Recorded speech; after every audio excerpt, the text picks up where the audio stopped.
All right, I'm on the new Wi-Fi, the stronger one. It was your fault after all. What? Never mind. Let's dive in. Rubben. Okay. Yeah, we did. Are we going to upload the previous? I'll see what I can edit. Okay. Then I don't know. I Maybe I haven't started doing it yet, but let's introduce ourselves first. I'll start. There's not much to say. I wonder how Tom pitched me, but I'm Rubben. I make noise in a band, mainly vocals, and jump on things, and try not to break too much limbs. And I have opinions.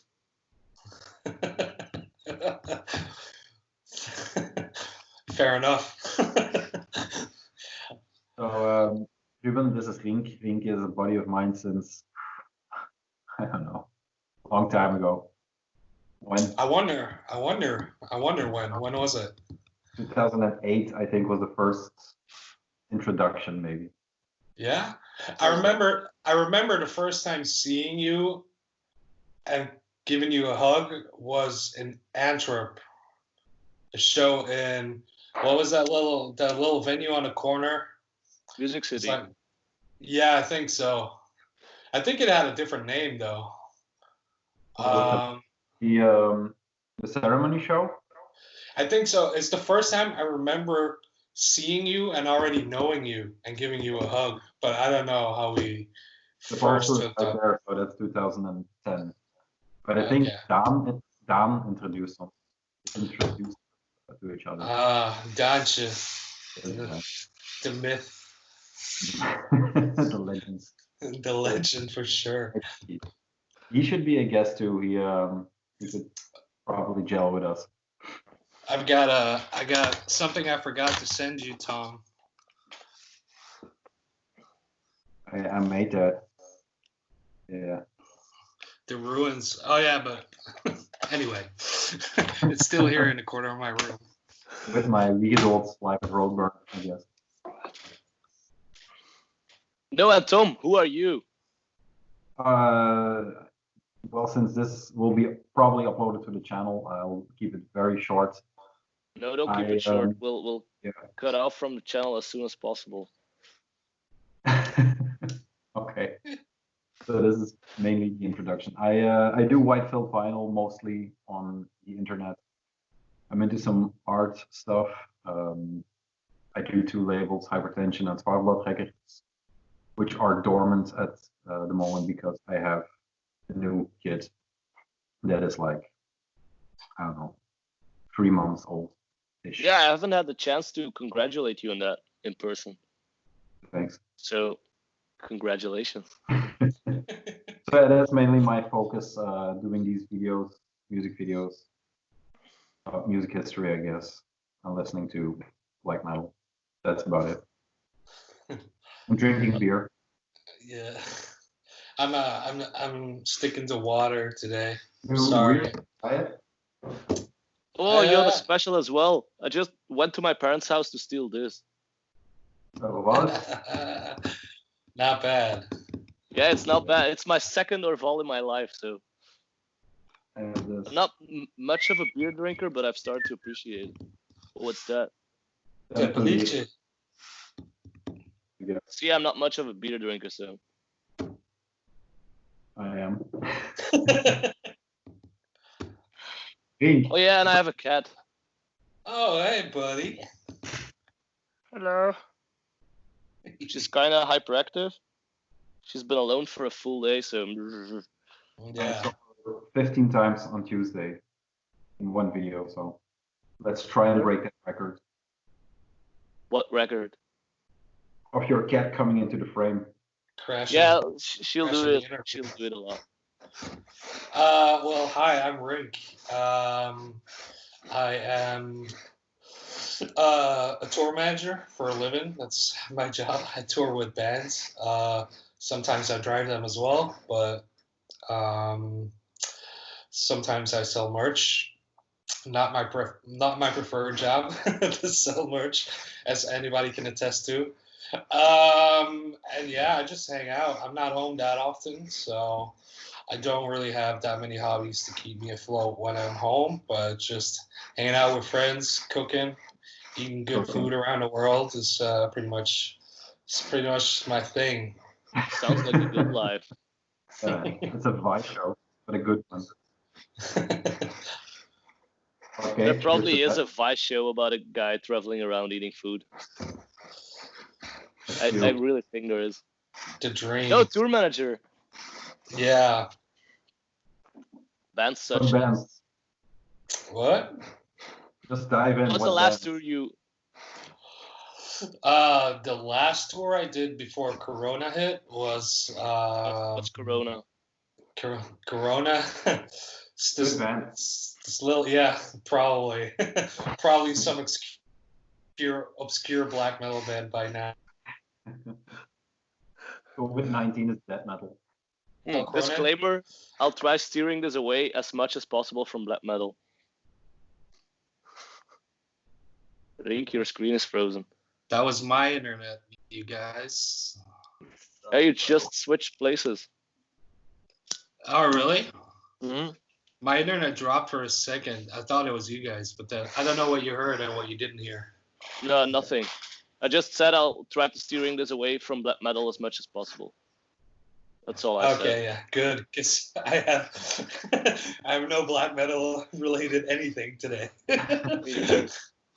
But yeah, my last tour was with Mikael Cronin, and it finished on.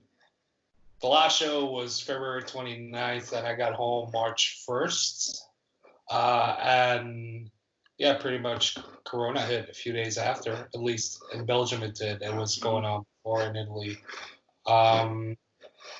Yeah, in the past I've done a bunch of bands. My main focus right now is a guy called Tommy Cash and Ty Siegel. The drone video from that Tommy Cash. Tommy Cash doesn't ring a bell though. I don't know his music, but I know him visual. Yeah, that's his thing. Like I don't want to jump out there and say that's just his thing, but he definitely has a vision and makes crazy, pretty out there videos to catch people's attention. But if you really listen to the music, you can hear a lot of the European influences, and I like it probably because I'm European. I can imagine that Americans might have a slightly harder time appreciating him to the fullest. But yeah, I think he's great. So he brings the visuals to the live show as well. Well, yeah, like depends on the tour and the budget. The last tour I worked for him, he just had projections in the back, just on a screen. Yeah, depending from tour to tour, he'll try different things. But like in Russia, he's bigger, and then in Estonia, because he's Estonian, he's huge, so he'll play an arena, and we'll have like a full production. Arena. Yeah, but he is Estonian. Estonia probably only has one arena. I don't know. Estonia Arena. I don't know any Estonian bands. Me neither. Apart from not that I know of, at least. No, me neither. Yeah, it just happened, and yeah, lovely person. Yeah, but I've written it down. It sounds really interesting because I love good visuals accompanying the music. Like I love it when bands just tick the right boxes to make the visuals match the music. A lot of bands try it and a lot of bands fail, but a good... What the fuck is my cat doing? Sorry, she almost fell down the toilet. Sorry, back on topic. No, sorry, Raymond, go. You were something important saying that was not the correct order of sentence, but whatever. I was looking at his output, Tommy Cash, and it seems he only has digital or from 1 12-inch with a mode selector. But there's not much out there. But the mode selector, the song is Who. I don't know if they pressed that on vinyl, yes or no, but yeah, it's just him featuring Or on that picture song. that in German, Uh, pressed in German URL. yeah, it's possible. I mean, he's strictly speaking a rapper. I don't want to like put him in that box. But that's his. You could call him a rapper, I suppose. But yeah, he does great. I love him, and I love his stuff. Yeah. I'm really keen on checking it out because, especially when you said rapper, to me it sounded like it was mostly electronic. It's on the. He's not a rapper like Tupac. Yeah, I know, but like I have no idea what to imagine, so I'm really keen on diving into it. I saw a video. I'd say if you don't know him, I would just go to YouTube and check a few videos out before going on to Spotify or whatever. Yeah, of course, that was the plan because I'm mainly interested in the visuals. Yeah. Then you should check out Instagram too. Sorry? Instagram too. That has the most visuals. Who's making the scratching noises? Think. Yeah, sorry. I have a wiggly leg. Yeah, so it was just too dominant. No, not yet. Yeah, his Instagram is solid gold for sure. You don't only do Tommy Cash. You did some big acts too. You did Sepultura. Maybe let's just dive in head first and. I guess there should be a story there. I guess that counts as the real start of my career. My first leg up from doing small van tours to going to bus tours and touring with somewhat of a production and a sizable crew. That was Sepultura. I worked for them pretty much, I think for the better part of 3 or 4 years. I worked for them. What period are we talking? Fuck. Not. But was it when Sepultura was still cool? I know. We're going too deep. Yeah, we're gonna cut that out. No, I'm only 32 years old, so I wasn't around working for Sepultura in the original lineup. No. That would be. You still toured with Sepultura though. That still counts for something. Yeah, it was pretty fun. It's a fun little story. Like how I got the gig is a fun story. Because I used to tour with a band called Integrity, and Dwid lives here in Ghent, and Dwid and I would obviously tour a lot, but outside of tour back then, we would also go eat ribs at Amadeus a lot. And we would. Thomas predicted that it would be ribs in the first half hour. Yeah. Yeah. What's the prize? Free ribs, I guess. Or their herb butter. At the moment, I live a 2-minute walk from that place. Yeah, you live in the same town, right? I live in the center of Ghent, next to the Friday Market Square, the Vrijdagsmarkt. I live half a street away from Consoling. Oh shit, that's where I used to live until last year. I lived in the Goudstraat is where I lived, across from Minerslang. That's not even 1 street away from me. That's just around the block. There you go. Well, I moved out there October. I live outside. I live a little bit further outside of town now. But yeah, there's a chance we stood in the same night shop together. Oh, the one, the little one with the blue sign with the nice Indian lady. Yeah, the angry Indian lady. Oh, she's always nice to me because I come in and I smile. It really depends. One day she's really nice, and like the past 3 weeks, she's always super pissed. Maybe something happened. You don't know. Yeah, maybe. But yeah, she was always nice to me. I would frequent that night shop as well. Yeah, and I used to hang out with Dwid a lot, and outside of touring as well. And then at one point, it was like, oh, do you want to go get ribs? And he said, yeah, but is it okay if my friend joins me? I was like, yeah, of course you don't have to ask me. Like, sure. Yeah. So I show up at Amadeus, and I see Derek, the singer from Sepultura, singing at a table, and I immediately go, that has to be Dwid's friend.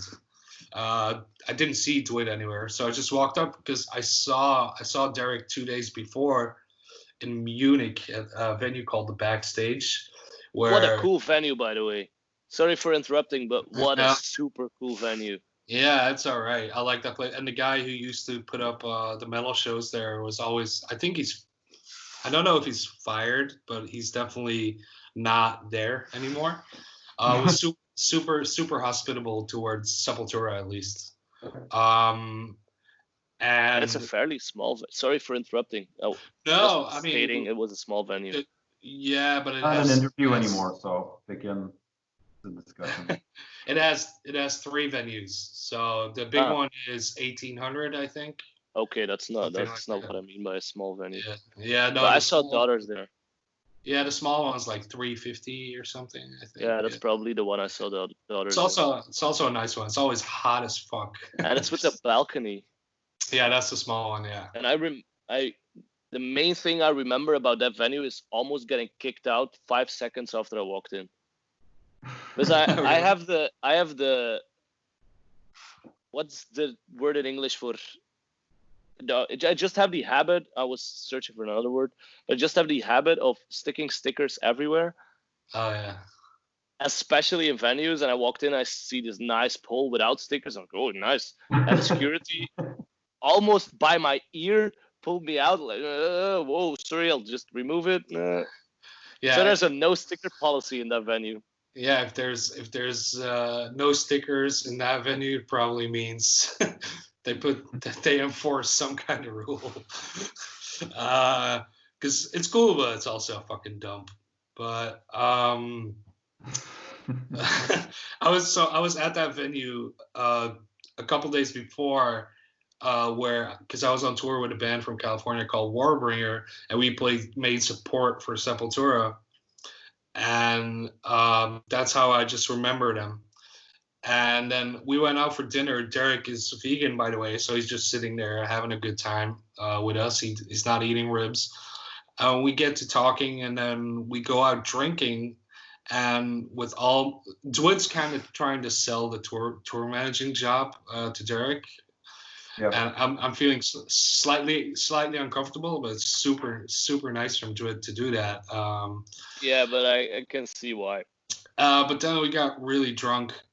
And I asked some personal and financial questions to Derek, and he was very open. And I'm like, and I just gave him my opinion, and that was that. And I kind of felt sorry the next day. I'm like, I shouldn't have done that. That was not cool. Yeah, for it.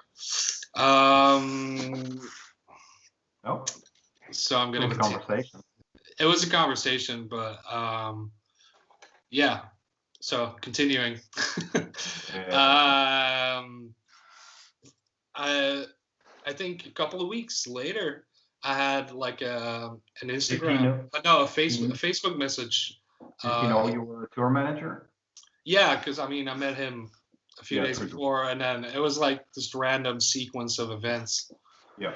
And then, pardon me, and then a while later, about 2 or 3 weeks before one of their European tours was about to start, he reached out via Facebook and it's like, all right, dude, we need a TM. I don't know what happened to the old TM.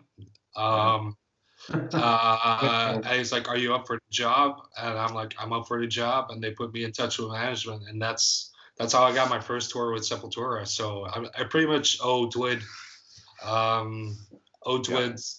that gig. And the next 3 or 4 years of my life my focus was on Sepultura. Nice. We did. It was a great time. They're wonderful people to tour with. Surprisingly unegotistical. I'm not sure if I'm saying that right, but a lot of people would assume certain things of them, and I can debunk pretty much all of them. Yeah, they were absolutely lovely, and I hold them near and dear to my heart. I still talk to pretty much all of them every once in a while, mostly talking shit on their Instagram page, sending them stupid DMs, but yeah. Sepultura. Sepultura, yeah. Did you ever meet Max or brother? Next question. Next question, okay.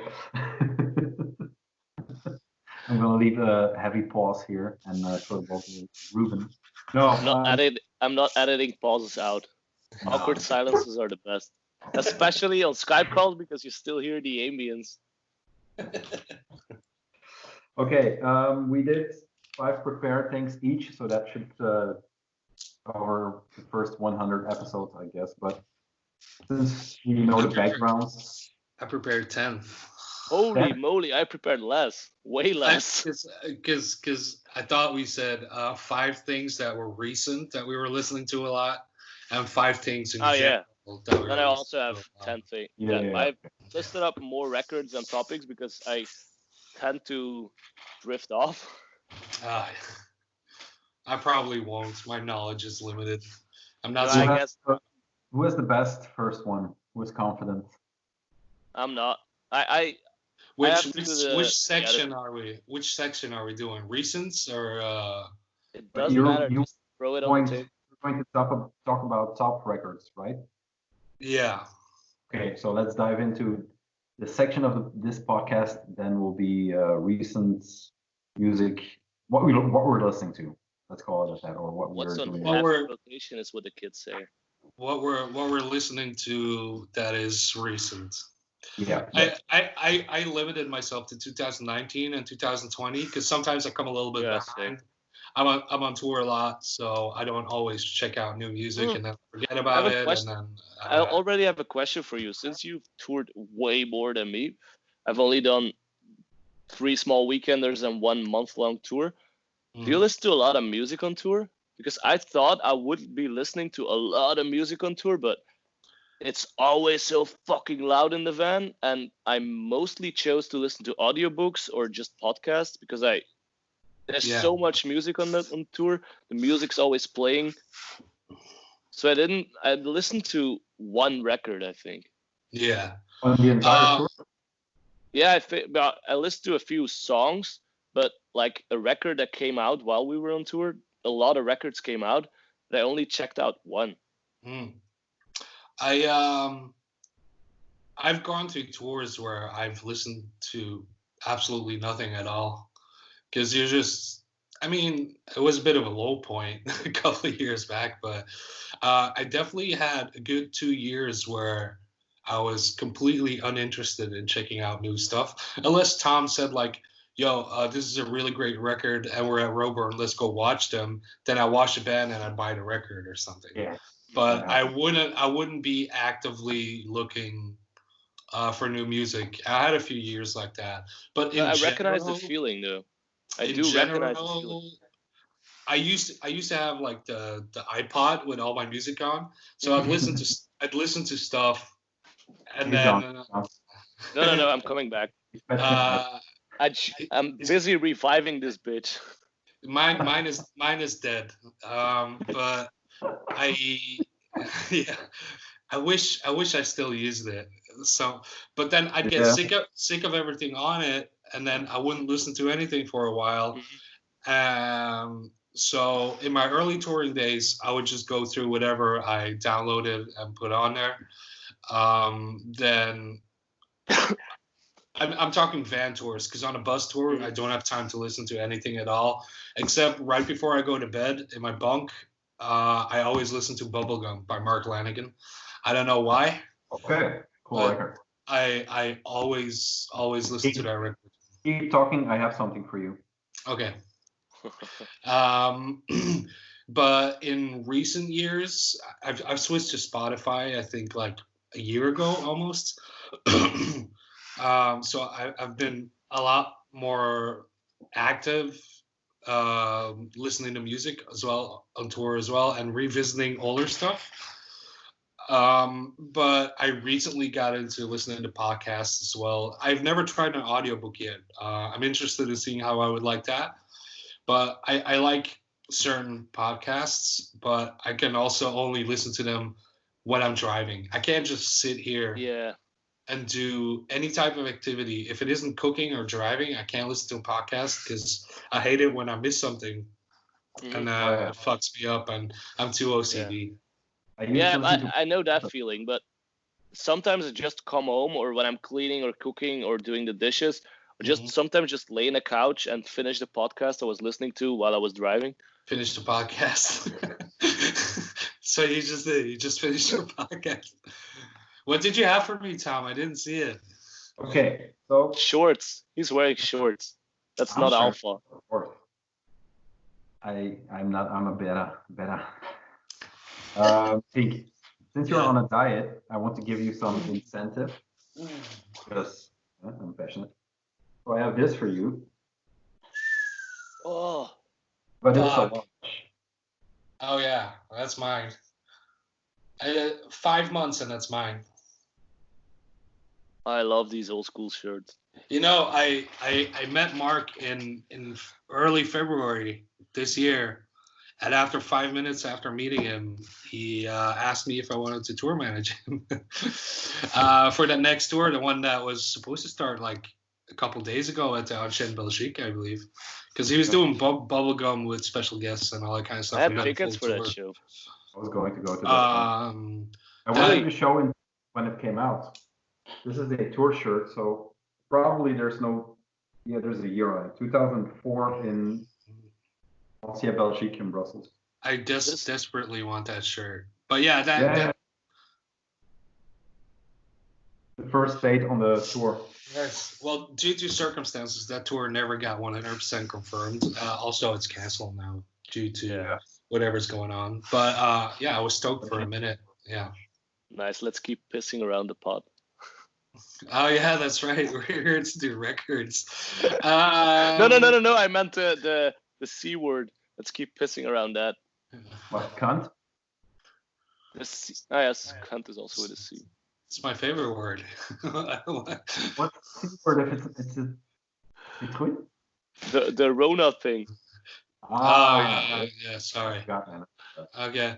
Try not saying cunt after touring with an Australian band. It takes like a good 2 months to get out of your system.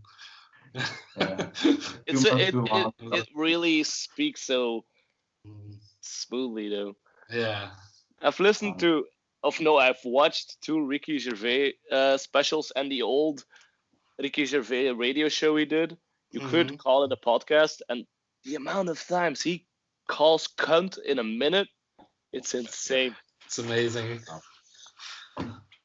All right, first record. I'll go first. I don't mind. Let's make it too long, and I don't know, how many did you prepare, or do you have? 5 of each. So I have 10 records, but I can cut. I mean, like if you say it's. We'll see how long this goes. I have no idea where we're going, so let's. Yeah, that's the point. Just don't make it too categorized, because you should We're so amateuristic. It's amazing. All right. First record. I chose the new Moaning record, Uneasy Laughter. It's been I've been listening to it a lot lately. It's it just came out like a month ago, I think, on Sub Pop. But pardon me, I work closely with their management, so I had the record in my email inbox a little bit before that. So I've been loving that record. I've been listening to it a lot, and I've been recommending it to people. I don't usually recommend anything to anyone, so I really, really like it. It has kind of a I let my best friend listen to 1 or 2 songs the other day, and he's like, it kind of sounds like Editors, and then suddenly it clicked for me. I'm like, oh, it does have an Editors vibe, though I never really got into the Editors or attentively listened to them, but I do kind of know what they sound like.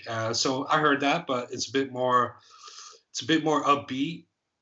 I mean, it's not upbeat lyrics wise or anything. It's just a bit more rhythm in it, and yeah, it's like a bit indie slackerish lovely music. How do you? What's the band's name? Because it's morning, but as in the daybreak. Moaning, like Owning. Yep. Oh, like I wrote when, it. I misspelled it then. when your girlfriend sees my food pictures on Instagram. Mm-hmm. Moaning. Please tell me more. My girlfriend. Wife. Does Kim know about my girlfriend? I don't know. Wait, are you married, Tom?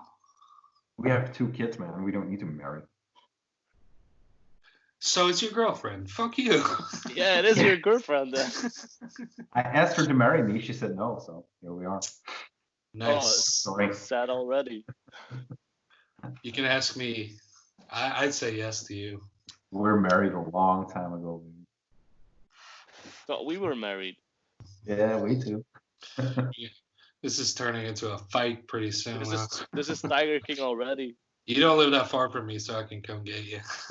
So we're talking about Uneasy Laughter, I guess. Yeah. I haven't heard it. I have to admit. No, I have no idea what it's going to sound like. Well, I mean. Well, you said a bit editors, but I can't believe it sounds like editors. So there's something. Well, when my friend said it, I was like, I can see that in there, and I don't have the vocabulary. I'm not a music reviewer or anything, so my vocabulary is limited in describing records. So is my musical taste. So I don't like to do too many comparisons because it's probably wrong. But yeah, just give it a go. If you like it, you like it. If you don't, you don't. I wrote it down. I'll let you know the possible next time what I think about it.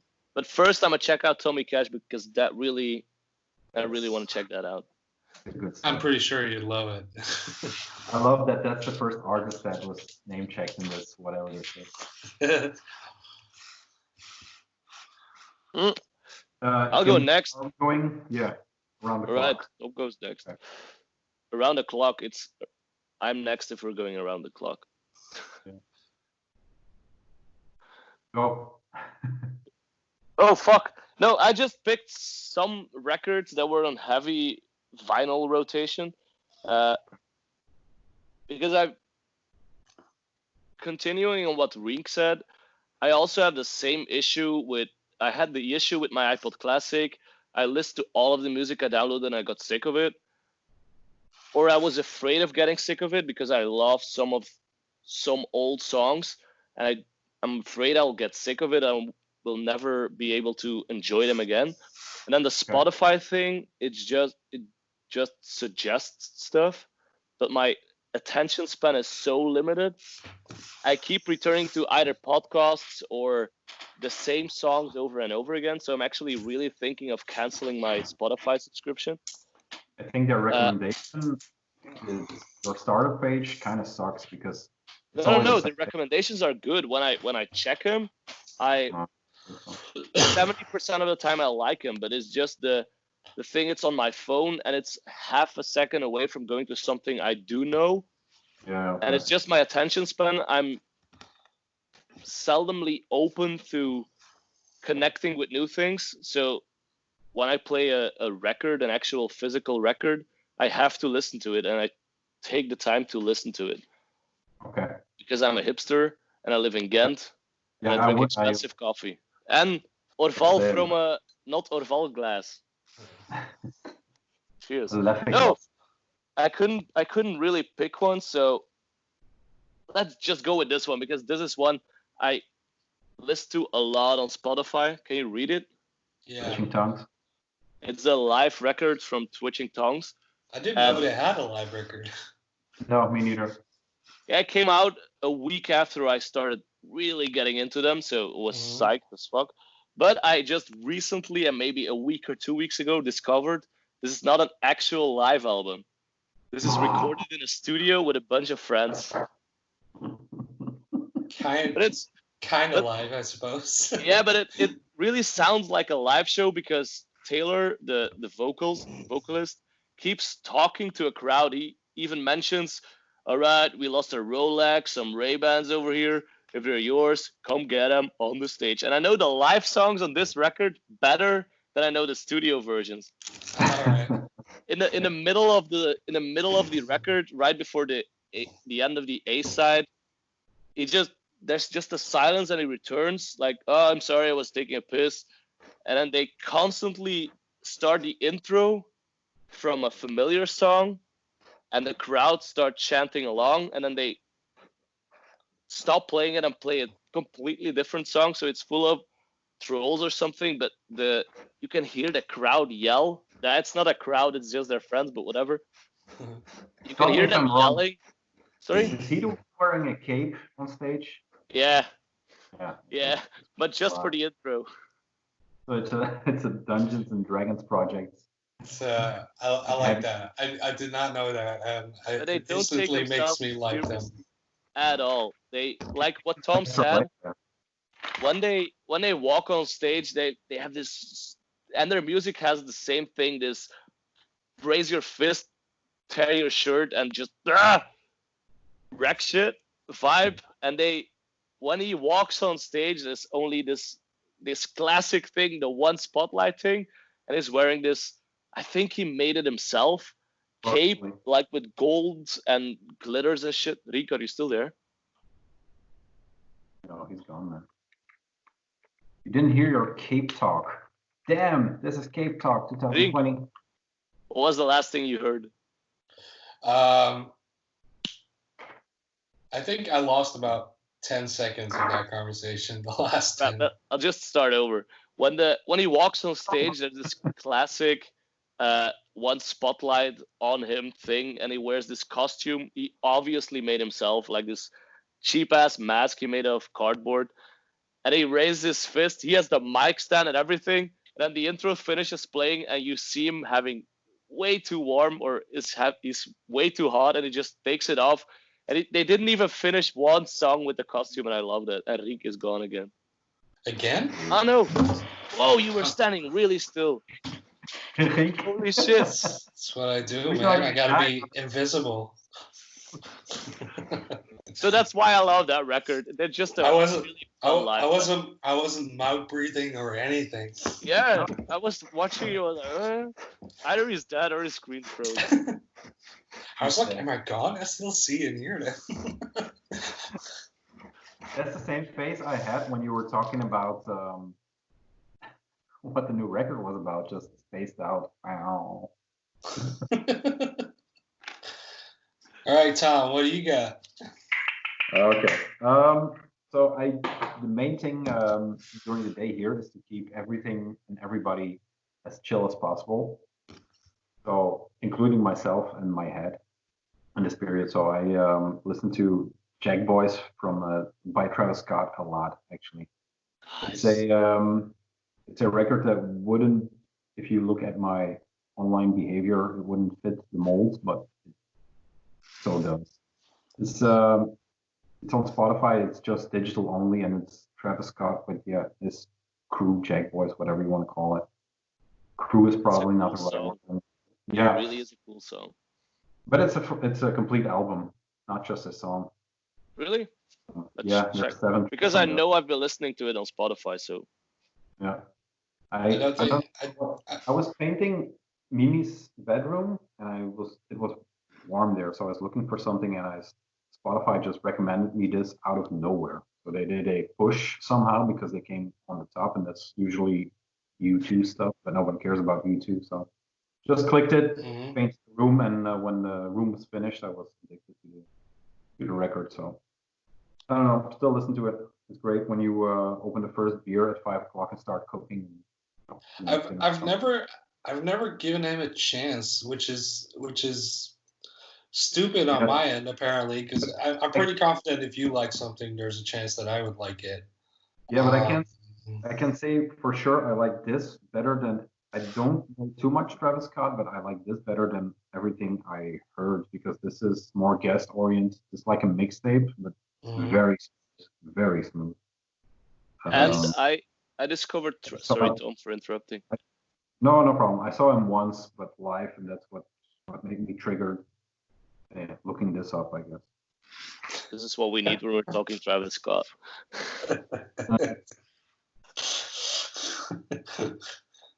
I don't know what happened. He knows what happened.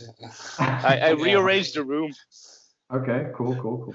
No, he knows what happened. He's just playing dumb. My then older friends like Eppo and those guys from Tesendelo, they used to bring me in contact with that kind of stuff. Like Kanye when he brought out Graduation, like that kind of stuff is when I got into hip hop, and that kind of stuff is still the stuff that resonates with me most in hip hop. I've never listened to more than 2 or 3 Kanye songs. I'm going to write down Tesendelo. Sorry? I'm going to make a note to talk about Tesendelo a little later. Oh. Ooh. Nice notepads. Getting professional in 45 minutes. The good old times. Should we do another record? Yeah, but no, I had something to say first. Oh shit! Sorry. Rubben, you heard 4 Kanye tracks? I think I only ever listened to in Paris. Oh, he said it. Difficult.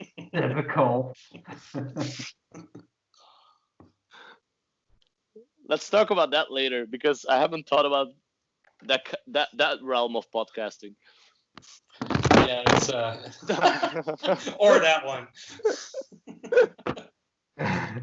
Very professional over here.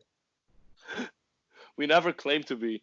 No, I'll try keeping it short. But my phone fell. We know your phone fell. We saw that, Tom. But thank you for being clear. I think you missed the first part of that sentence. We noticed your phone fell. We saw it live. Yeah. I know. I was there. So, can I talk? Yeah, speak. Talk away. No. We'll burn background. This is my actual background. My cat is over here. My wall is over there. Yeah, whatever.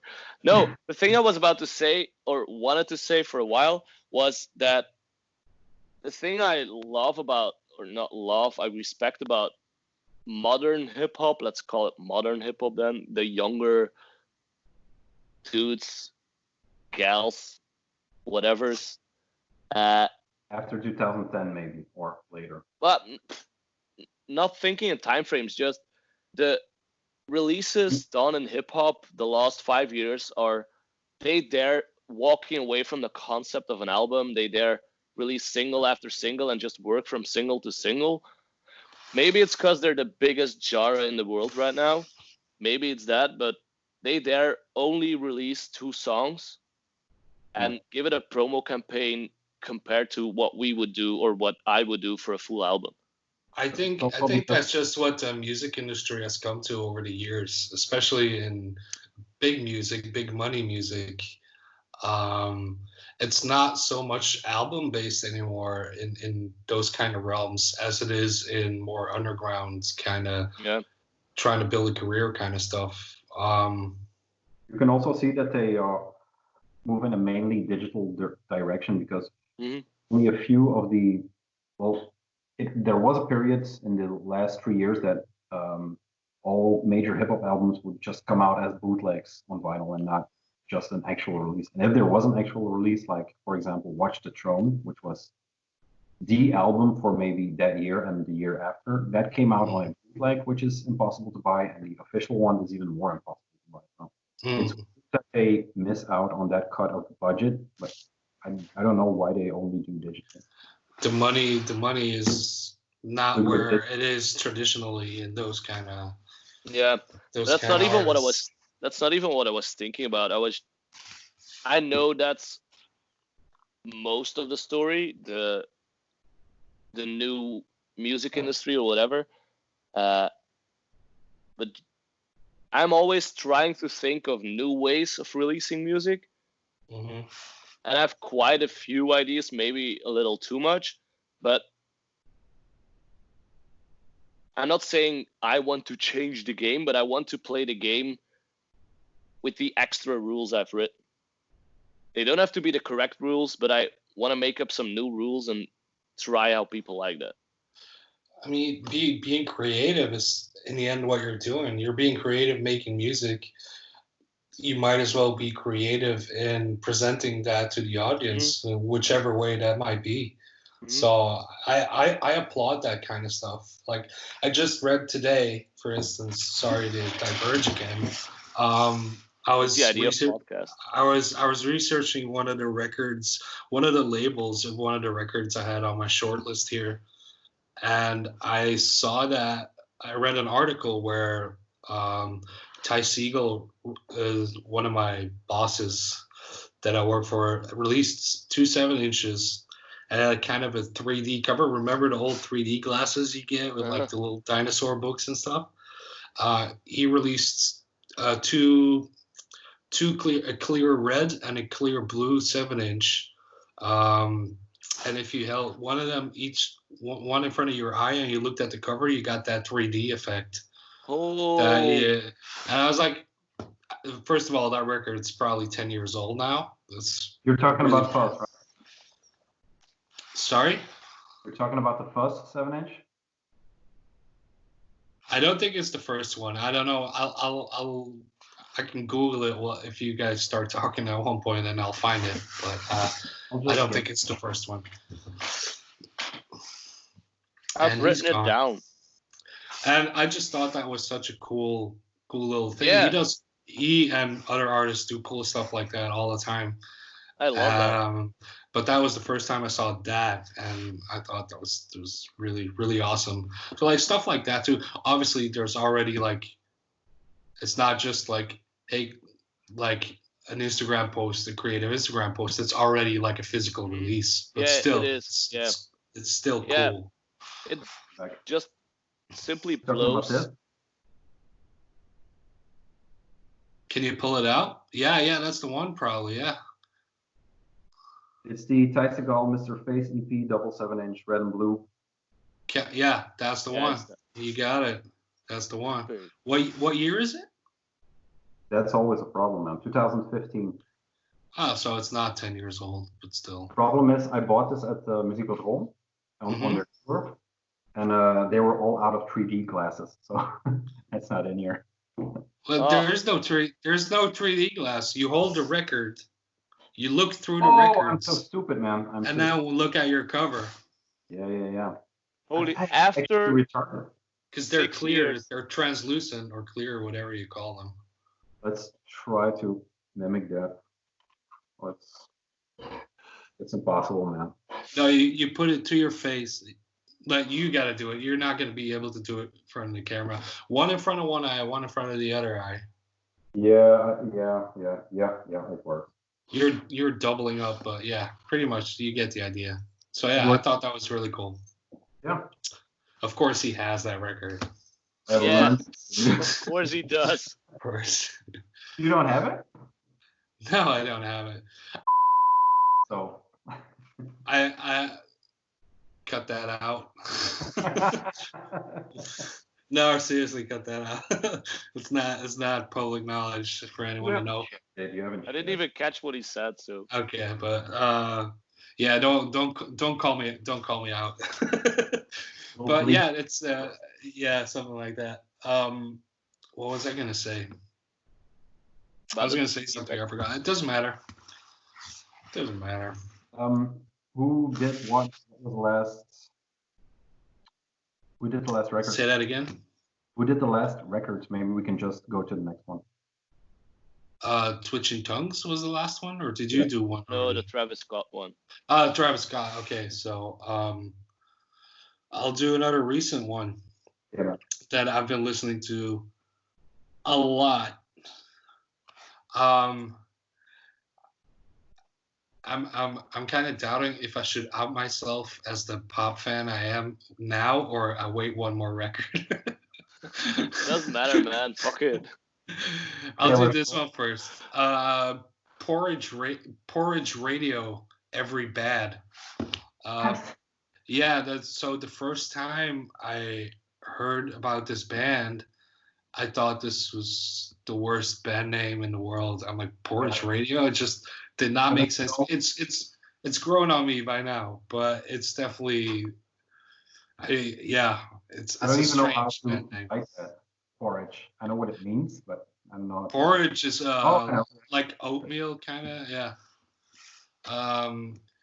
And like the first line on the first song on that record is, "I'm bored to death. Let's argue." I immediately, like, it sets the tone for the record, and I absolutely adore that record. It's like somewhere in between pop. Can you say the name again? Porridge Radio. PORRIDGE and then radio. Is the record called Every Bad? Yeah, it's their first full length. It came out not that long ago. I think like a month ago, maybe 2 months ago.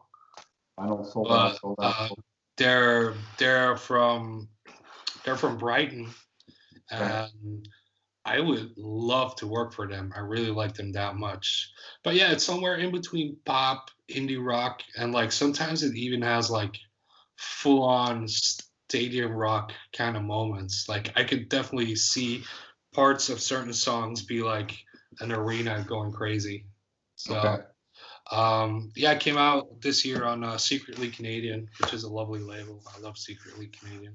That is a lovely label. And yeah, they're still on the money, I think, with a lot of stuff they do. So yeah, cool. Love it. It's I believe it's three ladies and one gentleman in that band. But it's based around one lady, and I forgot her name now. I only just got into it, so I haven't researched it too much of who's in the band and what their history is. But yeah, it's up there for records of the year already for me. Nice. I'm super stoked on checking it out. Maybe this is the time I'll check out new music. They were playing May 5th at the Royal Circus in Brussels, but I guess that's a big venue. Support probably for something. Probably doesn't say it. Just can't imagine them playing that size venue. Because it looks like it's her alone, but she probably has a live band. Yeah, that's probably the thing. Yeah. Okay. Is it my turn? Yeah. No, it's. It doesn't matter. It's your turn. Yeah. Rubben, let's go. Rubben. All right, we're keeping. I wasn't ready for this. Fuck. I'll just look what I listened to lastly on Spotify.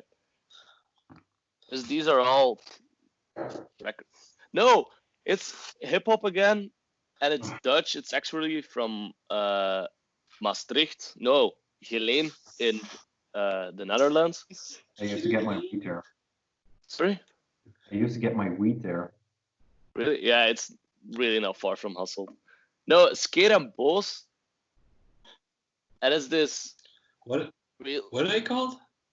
It's just one guy, but his output is amazing. It's not everything is as good, but he just keeps spitting out tracks after tracks, and they're short tracks, but just the thing that he does it, and he has this massive output. Mm-hmm. He's worked with Zwangere Guy. That's how I got to know him. Yeah. He's got this really, when he raps, it's just his voice and his accent.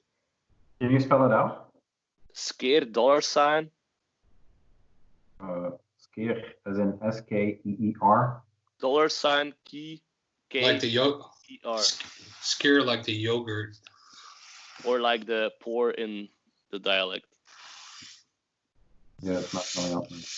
Probably looking. But I'll link it. I'll link it in the chat. Yeah, okay. But he's got this aggressive things to say. He's always talking about cutting throats, people coming into his territory or something, but it's not too tug. It's just he raps his neighborhood and his friends, and I just love the sound of his voice. He doesn't take himself too seriously. He's also rapping a lot about weed. But he can rap, and I love his voice, his flow, the beats. It's like bass ridden, and when I listen to it on headphones, I put the volume close to max just because I want to feel my brains vibrate. and it gets me pumped, man. That's most of the time what I listen to before I have to play a show, or what I'm listening to on the way to a show. And Nice. when you Google him, the first thing that comes up is a Vice article, and the second or the third one is his SoundCloud. So he's on the internet. I guess. He is, and he's on Instagram as Young Baby Mac. That's the thing I don't get about rappers. They have so many names. Yeah, it's Skier Baby Mac 08. Yeah. So he's a young guy, I guess. Link the Spotify. He's a very young guy. He is in his pajama bottoms. Oh yeah, there you go. That was handy. Sorry? That was handy. What? That link. Yeah, Okay. that's and mainly just him, Zwangere He, the rapper from Brussels, Stikstof. Yeah. There's some good Dutch rap out there. What's up with the collaboration between? Yeah, that's where I'll have to add it. But no comments. I want to comment on it, but I'll cut this out when we do release it, because we're talking about it, but it's so low key. I just don't want to jinx anything. And Yeah. if somebody hears this, talks to me about it, or talks to them about it, like at the moment, it's mainly us being big fanboys. I'll just bleep out the band name. That won't work It's a because we talked about mainly just me being a really big fanboy and being so thankful they're acknowledging us. Yeah. Mhm. He wore a hat with our logo at one of his shows, and that's enough for me. Yeah. But we're talking about it. It's not sure what it'll be. It's not sure when it'll be, but I really hope it will happen. Okay. So let's see what That's, happens. that's cool, man. That would be an interesting little combo. Yeah. Since we are editing here, Ruben, how are we doing on time? What's the An How are we- hour. an hour? But I'll Okay, have so to cut out the first 5 minutes out of the way. So okay. What's the plan? Just another record or jump into something? don't go too meta, because, in my opinion, we're vibing very good. Okay, so another record then.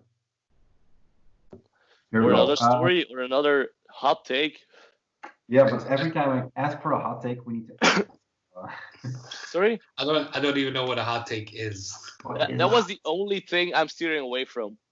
That's my only joker. Okay, man. Strange Aeons is a record label, I guess, from Denmark, who just released Gapstok. It's called, the band is called. And the record title, or the tape title, is called Va Herrens Barkmark. Or Barkmark. I'm not sure. Say that again? Boink, boink. Va Herrens What? Bark. It sounds. Actually, it's black metal in the sense that they have a lot of Venom worship going on. Previous one. This is slower. It's way slowed down. I listened to it. It's only digital and on tape. We have the tape coming in, I guess. But I've listened to it digitally once, and it blew me away. And the previous album was incredible too. That is in my collection. It's called Trey, T-R-E. It has that. Do you know Devil Master? No. I do. They had that album on Relapse and a few demos. It's that kind of sound that punks play Venom, but All right. Danish style. Very short, I think. Yeah, what's it? 2 tracks on here. I don't even know. I think 2 tracks maybe. It's just 1 track. So yeah, Gapstok. I'm gonna counter you because I also, on my recent discoveries, recent albums list, is also a Danish artist, and she's called Jada, and the album is called I Cry a Lot, which is immediately when I read it, I was like, oh fuck, this is gonna be awesome. Yeah. And Or I mean, horrible. yeah, she's the album was from last year, but it came out on Universal. So I'm thinking this is I mean, it's not a black metal record, obviously. It's super poppy, but like great production in my opinion. The girl's got a voice on her. It's unbelievable. And yeah, I'm just a sucker for really good pop songs.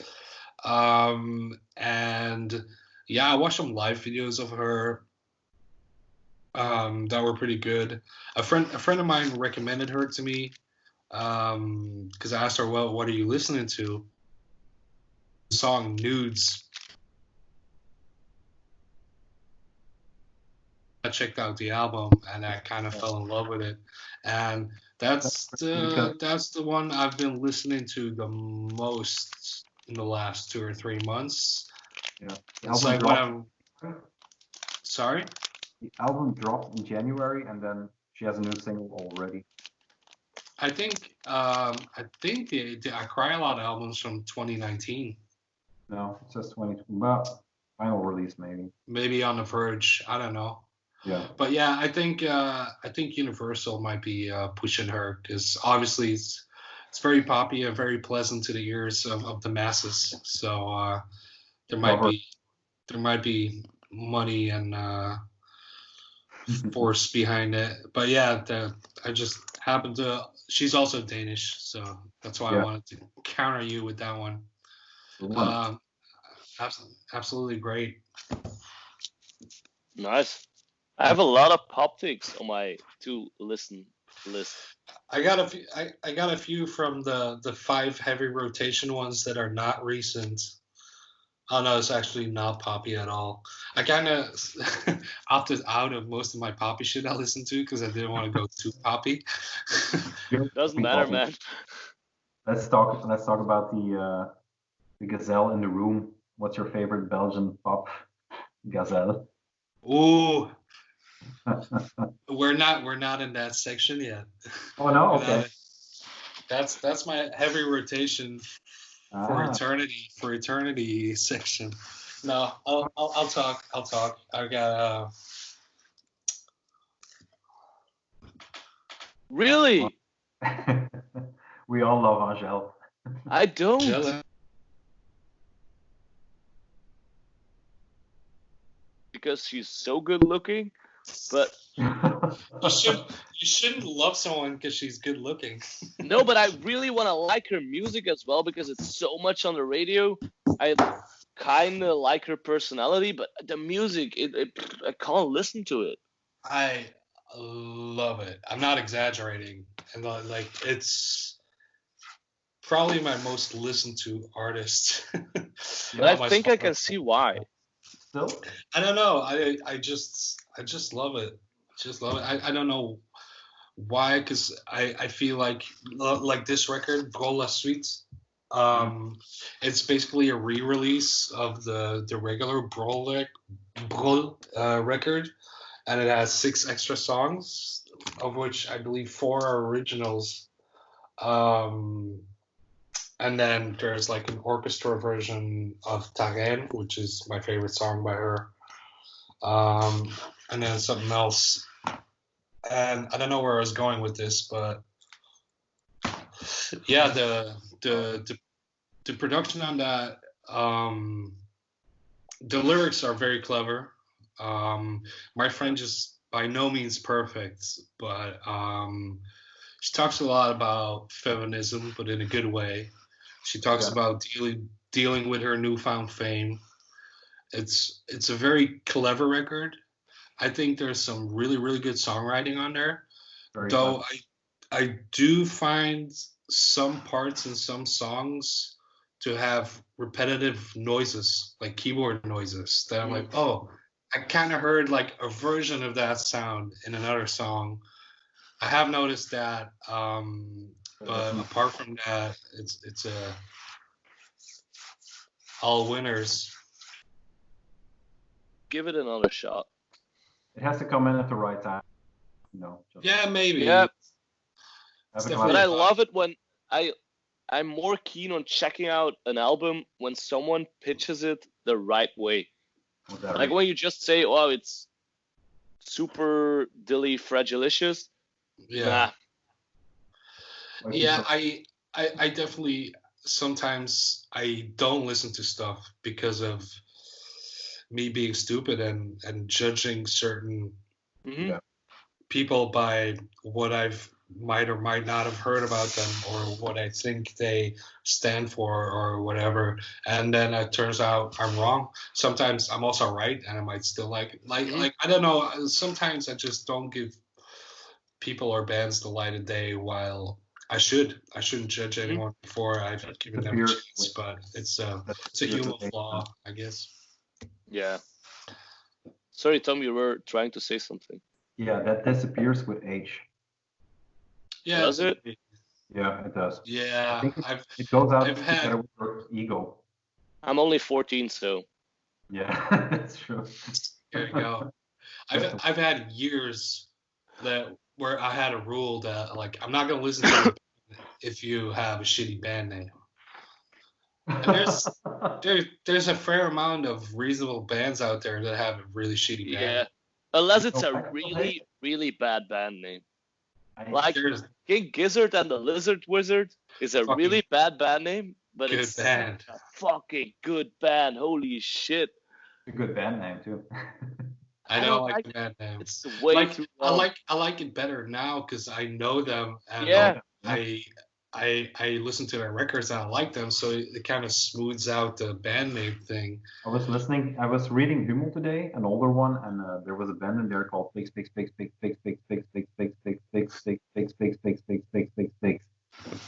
Maybe one more. That's the band name right now. Yeah, that's. They were not on TP, but I guess some label like TP. So I don't know. Okay, Tupu. Ooh. Yeah. I mean, you had when I had my first band, we used to play with bands like Haribo maar Kinderflo, and we butter the bread with butter. Fuck's sake! And that's such a bad band. Holy shit! I mean, I don't love them. I still don't. But I remember getting band name. Does any one of you remember Impericon, or I'm just a young? I know it's a brand, and I know they had a branded festival. Yeah, but it was I was never. They tried what Evil Greed is doing now. No. Yeah, but Evil Greed is doing it the correct, in my opinion. Now doing it the honest music first way. Impericon was and still is, I think, but definitely started off as a merch distributor. Yeah. And when I started going to shows like the classic Stick to Your Guns, Terror, I think even Rotting Out was on there. You could get their merch on that website, shipping from Europe. So I've frequently visited that website. And they have the classic, like the basketball shorts with the band logo on it and the caps and blah, blah, blah. Yeah. I remember what I was about to say. What was I about to say? Why was I talking about? What was your last topic? You said, do you remember in Impericon, because we were talking about the band names? Yeah, we butter the bread with butter. Yeah. Hardcore once. Sorry, Tom? You can just transfer into hardcore if you want, since we're there. Yeah, no, that wasn't actually what I meant to do. But I ordered, I think, a record and a T-shirt, and there's always a free CD, or when you order for a specific amount of money, you get a free CD they promoted. And it was a We Butter the Bread with Butter CD, and the cover was so awful. It was so awful. No, not right here. It's at my parents' house, but I'll take it when I move. I do still have it, but I frisbeed away the CD, but I still have the cover. I used to. Sorry, I'm gonna interrupt you. I used to tour with a band. I'm not gonna name drop them, but I used to tour with a band, and when fans would come up and they give their record for them to listen to or their demo, they're like, "Yeah, bro, we'll give it some airtime," and airtime just meant throwing it out the van window. That was their little thing. But then I did 5 minutes research on social media. I was like, fuck, but I only listened to the first 30 seconds, but it started off with this cheap ass fucking loopy Fruity Loops hip hop beat, and then the forced big squeals and the programmed blast beats. I was like, what the Where were they from? Germany. Either Germany or Holland. Most of those bands were either German or Dutch. I remember one of those bands, I don't remember which one, at some festival. I think we were playing before them with my old band, and they wanted to borrow like a kick drum pedal or something, and I was the singer, and the drummer looked at me, and I just went, no. I was an asshole back then. I used to live for that shit. But I want to be like that. I always feel obliged or almost obliged to say yes, because I sometimes have the thing, I don't want people not liking me for something I could have done. So when we're setting up, I'm just happy we get a chance to play, and I'm always thinking our stuff breaks down a lot. So if we say, but 1 out of 5 times. So we end up asking for shit to other bands a lot. So when bands ask us something, when they come up to me and they ask like, yeah, can we use your hi-hat stand or whatever, I always have to remind myself, you have to ask the person playing that instrument first, because you can use my shit. My shit, it's just a cable, some synthesizers, and a microphone. You can't break that. But I've said yes one time about cymbals, and it was one of the worst discussions we've ever had. No, and I get why though. Cymbals are like a touchy subject, but you know, when you say yes, you say there's a 1 in 5 chance that the other band member of the other band who's borrowing your shit has to buy you a new one. So that could be a good thing. Yeah, but that's always a hassle, man. We've had that happen 2 times. Like either one of us broke something or another band broke something from us, and it's always such a hassle. And it's a good thing it's under friends, because I can't imagine what it's like when you have that situation with a band. For example, we play in Paris, and a band from Paris or a band from wherever the fuck, that's not a 20-minute drive. That's a hassle, I think. Well, welcome to my life. That's why people get a tour manager, so I can tell people no, so the band doesn't have any fault in it. I'll just tell them no. But yeah, that is the bane of my existence. Yeah, but I can't imagine, because I haven't had too many encounters with tour managers, because we don't have one, or it's a friend of us, or it's us. But we were supposed to play a really big show. It wasn't that big, but it was big bands. But I'm trying to remember. It was either Dying Fetus or Pig Destroyer. No, it wasn't that Dying Fetus, but it doesn't matter. It was a bus tour, I think 4 or 5 bands, then us and another Belgian band or something. But it was mainly the 5-band bus tour bill. And the promoter, he also puts up Antwerp Grindfest. I don't know anything about grind. It's a really cool festival. It was, we also played that festival. You were making signs, Tom. Bring it in. Sorry. See, that's what I mean. I tend to drift off a lot. No, we were on the bill, but the promoter, I think he kind of liked us, so he put us to play at 9:15, and the show started at 7:30. But our guitar player still had to work. We only had 1 car available, so he decided to take the train after his job, and then would be an hour and a half in time to eat something, do the line check. So we arrive at, I think, 5:30 or something, maybe 6. And we're like, hey, we're Vonnis, blah, blah, blah. Do the wristbands, the tokens, the say hello to everyone, set up the merch, and the stage manager or whatever comes up to me like, hey, you have to set up your gear. And I'm like, huh, no. And I have the email on my phone, so I show it to him. It's like, oh, no, the timetable changed. Like, huh, what the fuck? But in my head, then, it was impossible. We played at 7:30 because our guitar player finished work at 6:30. What's that crackling noise? Eating uncooked macaroni. I was going to say he's trying to secretly eat something. But I'll try to speed this up.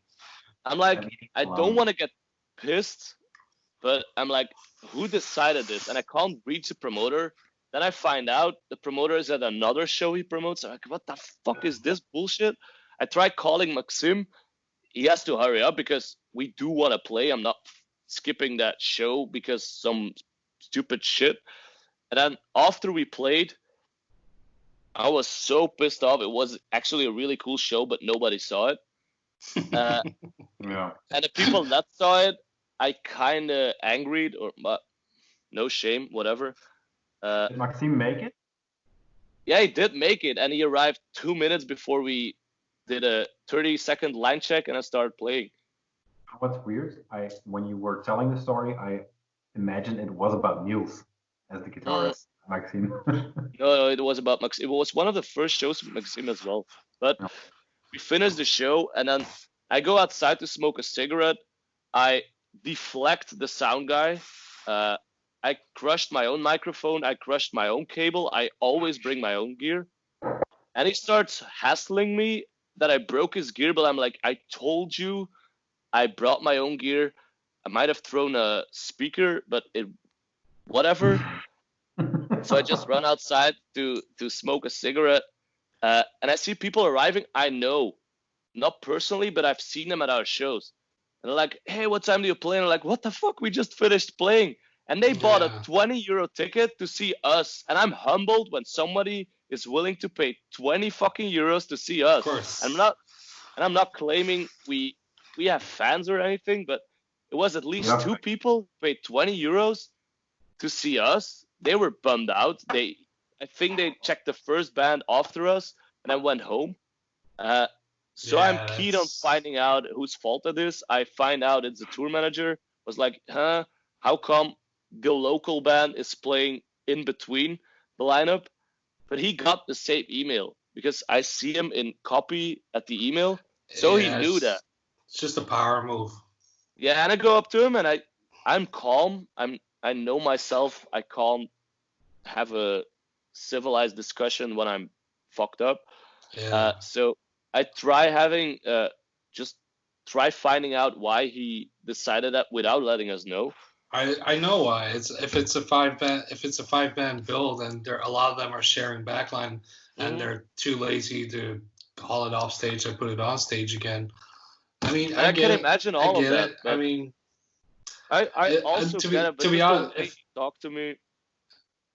If I was a tour manager, I would have put you first as well. I'm sorry. Yeah, but of course, I have absolutely no problem with playing first.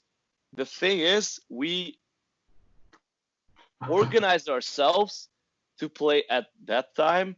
Yeah. We got email with the set times, with the get-ins, with the blah blah blah. So we were obviously a communication error, which got thwarted by an angry tour manager on the day itself. But I 100% respect the fact we should have opened that show. Yeah.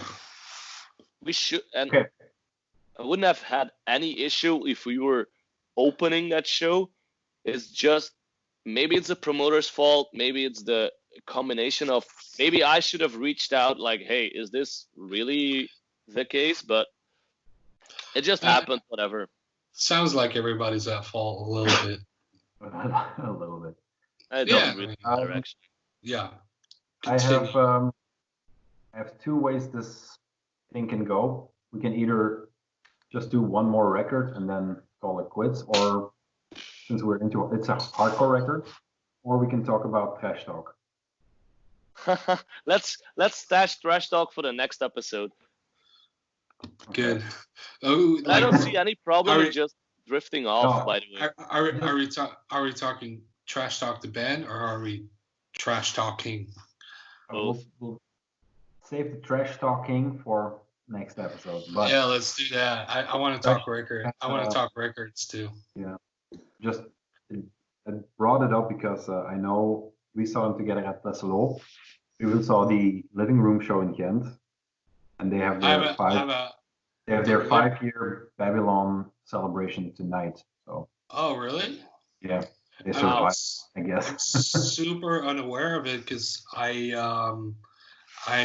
don't follow any of them on social media, which is pretty much my only source of information nowadays. But like the Living Room show in Ghent is one of 2 shows ever where I took my shirt off. I was scared shitless, man. Holy shit. Oh, you were both there. Talk. I'm getting beer. I must have been like. No, you're not getting beer. You're sitting down and talking. No, I'm getting beer. Go get yourself a beer. No, I even have the date tattooed on my ankle because it's to this day one of my top 3 favorite shows I've ever been to. Yeah, same. And it's one of these shows. Like I can prove I was there because Stefan Temmerman has a photo where you see me. I'm not doing anything. I'm just nailed to the fucking ground because I was scared shitless. Yeah. But I was there. Yeah, it was an amazing. I was so young. Not so young, but it was one of my first shows, and it was just it's a good one. General atmosphere and the aggression as well. Like anything could happen then. The whole setup of that show was cool because like they were late coming from the UK because of snowstorms and the ferry. And then people literally, because the place was so full, people were literally loading in their gear by keeping it on top of their head and giving it to the next person until it came to the stage, which was just the floor. Oh, let's go. Quadruppelke. And yeah, I had so much fun at that show. But I did a show for them on their first European tour, I think. Yeah, I think so. And I think it was the last show of the tour. I had my own band open. Who else was on the bill? Yeah, I had my own band. Where was that? Tesla? Tesla, yeah. It was the first show I came to Tesla. Oh really? Because we played first. Because we had Jill on bass because we didn't really have a bass player. That's the only show I ever did with that band. What was it called again? Them Bones. Them Bones. Obvious reference. Yeah. Rise and Fall. No, Alice in Chains. Thank you.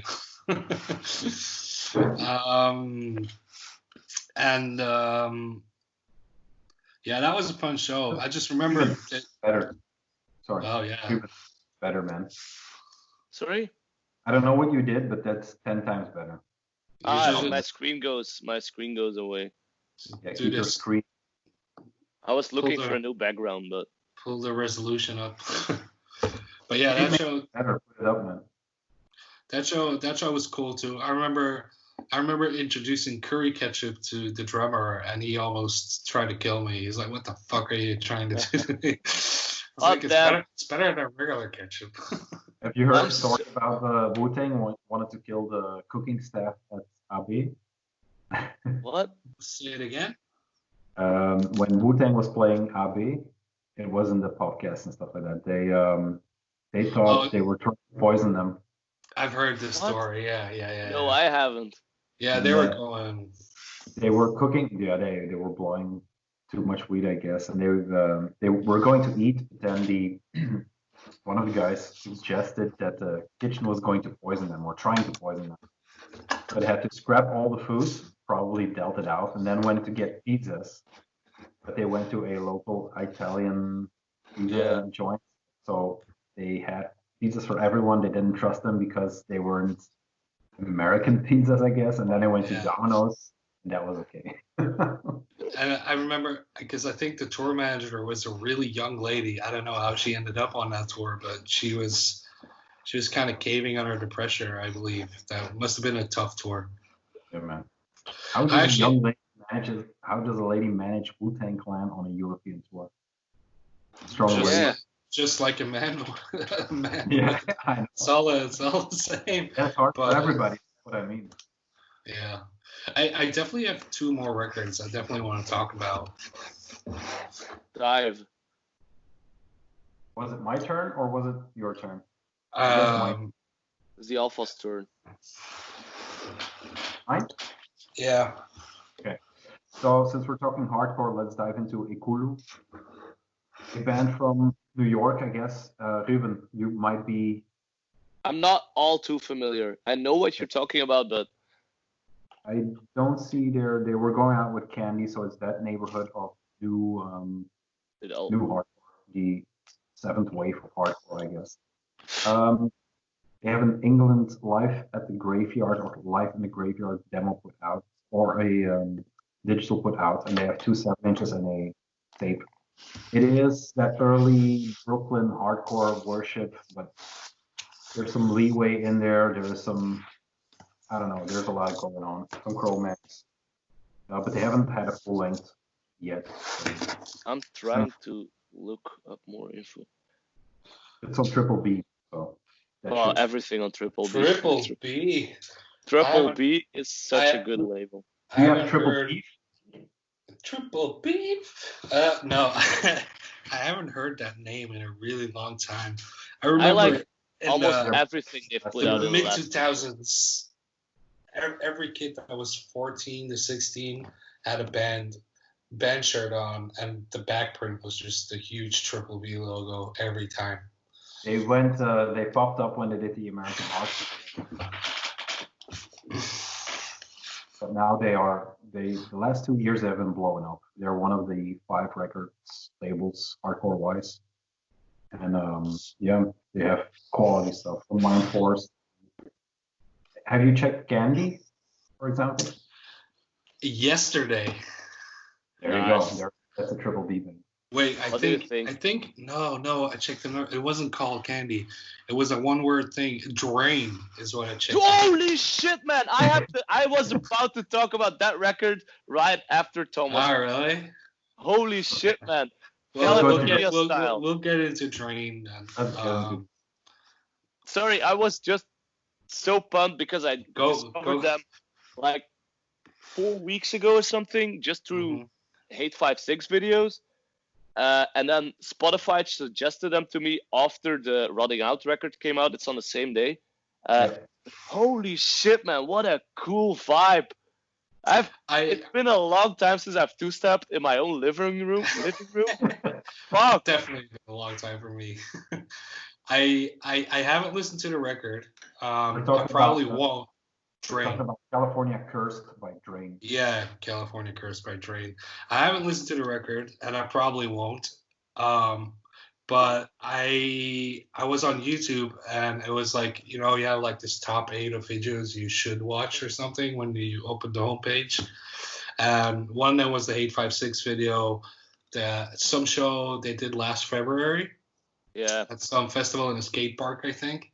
And I watched the whole thing because I was so intrigued by the singer.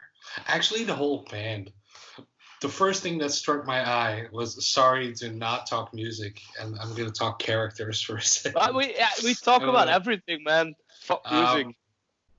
The first thing that struck me was that the singer looked like being in a hardcore band was... So basically, he looked like a New York stockbroker that goes to the gym a lot, but instead of going to the gym, he's in a hardcore band.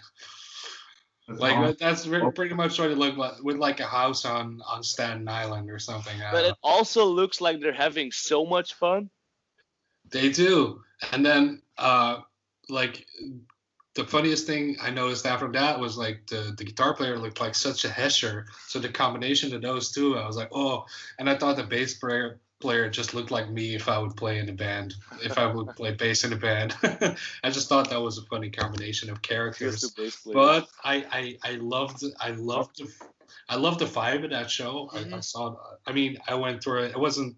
It was only 12 minutes, I think, which is, to me is honestly the perfect length for a hardcore set. Is 12 minutes. That's what 12 minutes is that magic.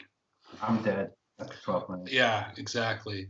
1, 2, 3, 4, go. 1, 2, 3, 4, go. I'm just like, you have breathing room because it's hardcore, so there's always a moment where it's quiet and then it starts up again. So the singer always has some breathing room. So yeah, 1, 2, 3. That's what sold me. That's literally what sold me watching. I even think it was the same set at the skate park. Yeah. But just the energy, the joy and the energy in the crowd and the Is it the LDV Fest 2020, the skate park? Yeah, it could very well be. I think so. But that's, I think, one of the most important things, especially about hardcore or music that claims to be. I'm not stuck. That claims to be pure and honest and energetic. It's either aggressive, whatever. If you claim energy, you have to bring that on stage. Yeah. Records, studio albums, songs, streaming, vinyl, whatever, always comes second. You have to bring it on stage and live. I've always loved watching in hardcore vocalists and their stage moves, because most people in hardcore bands that are the musicians don't really have that many moves. They have like 1 or 2, whatever. Have a lot of moves. They're cool or they're not. But like when a singer has cool moves, and I don't know how to explain when they're cool or not. The most legendary move band was? The what? The most legendary cool move band was? Are you telling me or are you asking me? Oh, I would say Cruel Hand because of their stage dive techniques. I only saw them once, and I can't remember. I know I saw them once, but it doesn't ring a bell anymore. So they were great live. I have to think. I liked Lino Deadstop because he didn't have moves. He just. Oh, you're stuck. Almost stuck. That's a good. No, I think his connection fell over. I'll take a screenshot real quick. It's done. Shit. Rienk, you fell away. Yeah, I know. You were talking about that stuff. Did you screenshot me going? Yeah. I'll insert the salami. Yeah. No, I loved like the whole pacing up and down real quick, looking angry, and like the angrily shaking the microphone and just because he didn't hold it like most singers do, which is really bad, is hold it over the like this. Cup. No, he held it like I loved it, and I've always loved Bjorn from Rise and Fall because he had this little move, like that, and open arms. It looked really good, and I always loved when I had it in a video. I had it in 2 videos ago. The power stands by Bjorn. Oh, really? Nice. Yeah, but I think that's a very important thing. Like just energy, and especially when you're a front man, it really shows when you're just a slight bit dishonest or not fully committed. It really shows. I used to do stupid shit on stage, but I wasn't really committed. I was just being a fool. I mean, and like, I didn't mean it. I was just like, I was never a good front man, but you can see it when they are. Yeah. Yeah. And that's what I mean. That's when I love a band, and that's why I check more Hate 56 videos than I check Netflix. My girlfriend makes a lot of fun of me for checking out and going back to the same old music videos. Like there's some sets like the Lost Final Half Heart show. I know that show by heart. I know when stage dives happen. I think I even can remember some timestamps. I busted my kneecap at a Half Heart show. I've never seen Half Heart live, and I'm so sad. Was that at the mall? No, not at the mall. Fest 2007, someone kicked my knee and it burst my kneecap, and I had to take a 3-hour train home. And like, whatever, it happened. I have 2 records I want to talk about. I'm gonna do them in quick succession because the first one doesn't really need that much explaining. What? Are we going to see vinyl? Yeah, you're going to see. I'll just mute my microphone. I'll have a pee real quick, but can keep hearing you. But I'll mute my microphone, otherwise it's please don't. I won't. Don't. It's a continuation of the last one. We talked about in the previous one. We talked about my teacher from literature. Her first lesson at the big room, the Ola. She to the bathroom, but forgot to turn off her mic. I've seen like a few videos online of stuff like that happening, and it's just it's pretty. I love it. I can hear it. I'm in it now, and this is probably going to be on YouTube. So can you hear it? Oh yeah, we can hear it. You should see it. I'm sticking my head down to make it more clear. I don't want to see it. We hear enough. We can hear it. That's enough. But yeah, then coming out. This one is on heavy rotation. What's that? Allman Brothers Band. Okay, man. Live at the Atlanta International Pop Festival, July 1970. Can you pull it back a little bit? Just move it over, fill the camera. Yeah. Oh, man. This is a Record Store Day exclusive. So I haven't found this online anywhere. The recordings, I just have them on vinyl. Okay. It's fucking amazing. I mean, I don't have to explain Allman Brothers to anyone who loves music, like knows Allman Brothers and what they sound like. I don't know too much about them actually. Well, they're 70s rock. Even I know them. Type of band, super jammy at times. But yeah, this is a 4 LP, and they played for 2 nights on July 3 and July 5, 1970. And they had similar set lists, but not completely the same. But on the second night, they have this jam. They call it Mountain Jam. Kind of like Earthless has songs, and then they just go. There's no structure anymore. That's kind of what Mountain Jam is. There's like a bass, and then it just goes. It's different every night.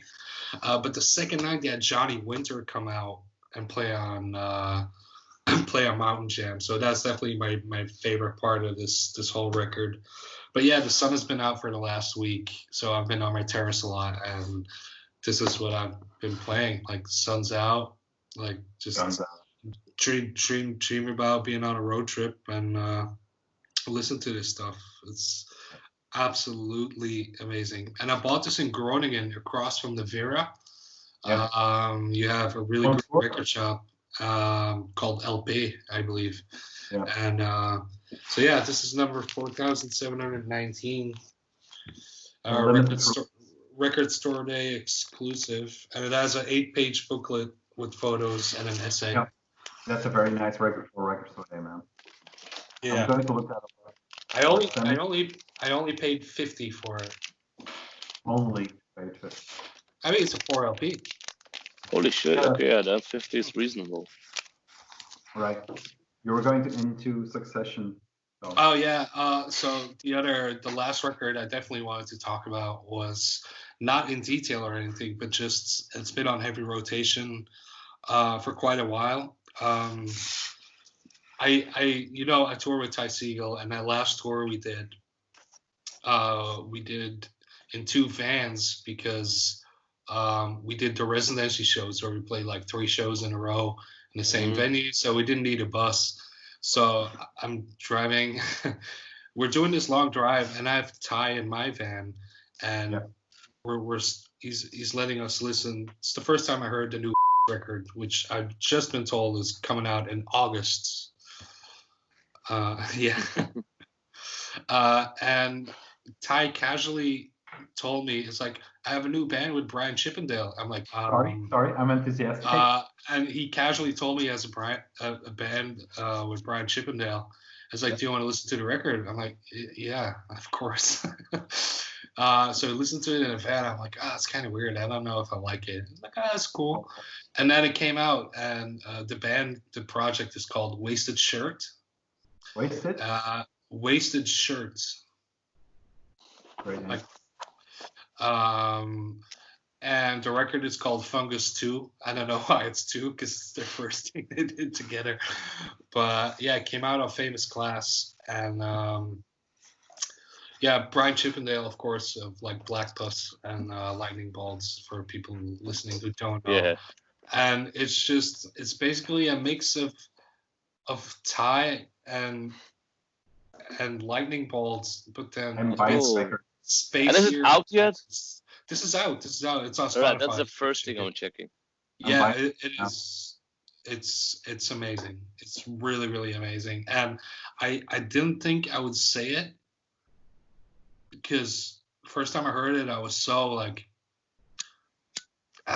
not my thing. But I grew to absolutely love it. Hey, I hope they play live one day and I get to see it. Question for the vinyl people on this channel. What channel? White Filth for now, I guess. Or do you have a channel? Is there a name yet for this podcast? No. It's Fungus. It's awkward again. Podcast. Fungus. Okay. So you were saying? Yeah, there's just a Bandcamp. Is there European distribution? Do you have any? No, you don't have any idea. Where can you get the vinyl in? Oh, the Wasted Shirt one? I don't have a physical copy. No, I know. I could talk to Ty and find out, but I'm not sure. Yeah, let's hope shows will happen soon. I'm really curious what that combo sounds like. Mm-hmm. Like if you know some Thai music, or Thai music, how it sounds live, because not too much, but it's usually different than how it sounds on record, or at least a little bit, and how Lightning Bolt sounds live. Just mesh them together, and it's like this perfect mix of weirdness that I really, really like. Nice. And it's the same on record? Sorry. What? Were we all at the last Lightning Bolt show at the Boss? I have only seen Lightning Bolt twice, and it was never in Belgium. Okay. It's been a long time for me. It's been 2 years or something, I think, at the Vooruit in Ghent. Okay. I think I haven't seen them in maybe 10 years. So no, I'm sorry, Tom. In the middle of the room. Sorry? Oh yeah, they like the last time I saw them, they refused to play on a stage. Yeah. When they played Ghent, they played on the stage because it wasn't allowed, apparently. And Antwerp, they played in the room. Yeah, but I love it when I love a lot of things. It sounded familiar when I said it. Lost my thread there. I love watching the live videos where there's this one video they're playing this Chinese festival or something. It's in Asia for sure. They're playing in the middle of at least 5,000 people crowd, and it looks amazing. It looks so nuts. Cool. Do you guys remember that band Pneu from France? No. D-O with the umlaut? Pneu, P-N-E-U, the French word for tire. No. Is that crowd shit? No, it's basically Lightning Bolts, but French. Oh no. Nice. And they also used to play in the middle of the room, so it's basically an exact copy. But I have to give it to them. They were equally as amazing. I used to love seeing them. Yeah. No. P-N. I'm writing that down as well. And are the lyrics in French? P-N-E-U. I actually do not remember. I believe they're in English. It would even be better if it was in French. I'm looking at the Wasted Shirt records, and to get it here, it would be over $50. So please do your magic. Yeah, I mean, if it happens, I'm going over in September, October for that tour, so Yeah. I can bring some stuff back. But we'll see. No problem. Do you, final talk, do you still have my Rubben? I do. Okay, cool. That's enough. It's still Got it. it's still not Yeah, engraved. got it. Uh, Do something nice, man. Do something nice. I can show Etch a menu on there. A week menu. I can show you mine. It's numbered 1 out of 1. The fuck? I have 1 out of 1 for She Outbreak. just attacked me.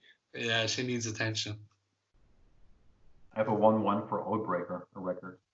Oh, really? Yeah. I'm not sure. I know where I got it at Iberfest, but I'm not sure which album it is. Tabafest doesn't exist anymore, no? Probably no. It's a My weird favorite name, but the lineup is amazing. Yeah, I forgot the name, but those were the 2 shows. Have you ever been to That Temples? was supposed. No, I've been to the venues where they had temples, just on different tours, but I've never been to temples. I went one time with the Wolves of the Hollow crew. Yeah, like 3 or 4 years ago. It's been a long time ago. I don't know what year. Boys, I just see we're closing up to the 2-hour mark. I'll edit this to 150 maybe, but do we plan on continuing this? If so, when? I would say just make it a Tuesday as long as Corona goes. But what do you plan? Do you plan on releasing once every week, once every month, once every... My dedication to this thing is this. You have to put it up. I'll give you the... But I'm more than keen on putting it up. But I'm just thinking if we're planning on a weekly release, we might do good having some backup for when time's a little shorter. So my proposal would be doing another one of this in 2 or 3 days. So Friday night? Or it doesn't matter for me. Really doesn't. I didn't know I was part of this conversation. I thought I was a guest.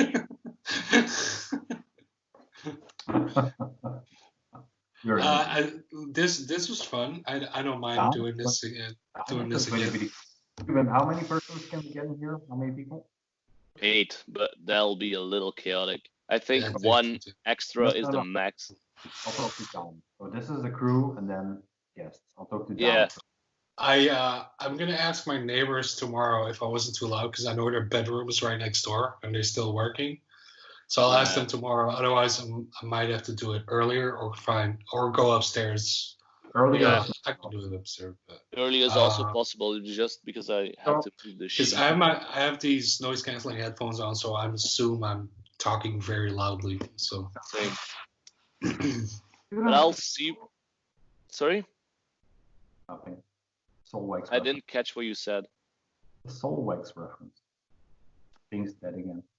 It was not on purpose. Yeah, it was on purpose. But Rienk is dead. I didn't even catch it. Guys. Guys, get it done. But we all have the video from this available. I'll see what I can do with the editing. Rienk mentioned it when he wanted something edited out. I'll just bleep what I said. Tom, do you want anything left unsaid? I'm good. All right. I'll keep on thinking about a name, but maybe we should start a off channel from Whitefield. Yeah, the name is Political. Political. We're talking English for the international crowd, but then we give it a stupid Dutch name.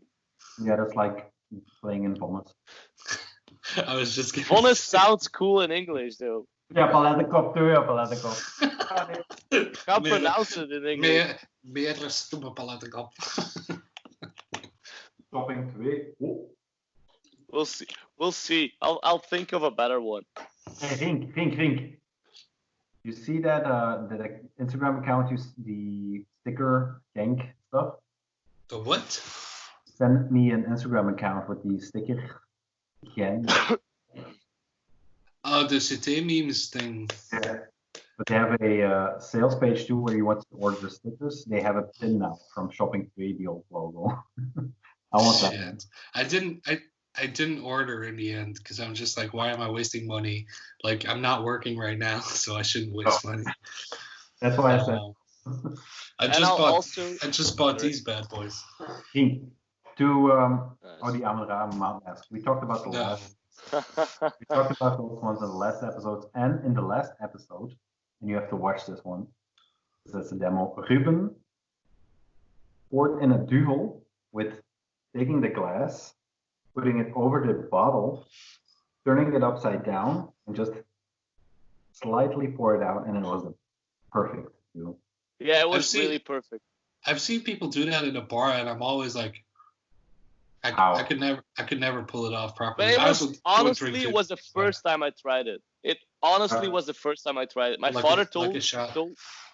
It's just showed me the same day. I'll make a teaser. Do you keep the end of the bottle under the beer as you pull it up, or do you? Yeah. Otherwise, it bubbles. Exactly. Kind of makes sense. Yeah. But let's discuss meta real quick. We'll make an end, blah blah blah. I'll see what I can do edit wise, but I'll definitely cut out the Duvel shit. Think of a name, and I'll cut the audio as well, so we can upload it to SoundCloud. Sorry? Name is political. No. I'll think of a better one. I don't like it. I thought this was gonna be the new most listened to podcast in the world on Spotify, Deezer. Yeah, but that's the next plan. But I have to look into how you do that. Pick all that shit. That was actually on my planning today, looking up how you do that. I know SoundCloud, but I know there's. Your task is to make it look good. Okay, but this is very low quality. But we'll just see how it goes. I'll see what I can do. None of us even have microphones, so it's definitely not. I do, but I don't have the cables to connect it to my interface. I wonder how you can make it look good. Because like for me, I have both you guys like in this kind of square here, and I'm like here. But it'll look like, as I said at the beginning, it'll look like this, but full screen, and one of us is at the top of the other one, and one takes up the full left side. But every one of us gets this available as download, so you can rewatch it. I'll download it and try editing it. Okay. Sounds good. Let's wrap it here. We'll talk. I'll listen to all of what you said, and we'll in the group chat we'll discuss a timing later this week. But this was fun. Yeah, man. This was a lot of fun. It's already been 2 hours. It's crazy. Yeah, it has been 2 hours. That's a good sign, I think. It's a good sign. Because ik ben maar door 3 van mijn talking points gegaan. Same. Peace. Boys, this was fun. Have a good one. Bye-bye. Cheers.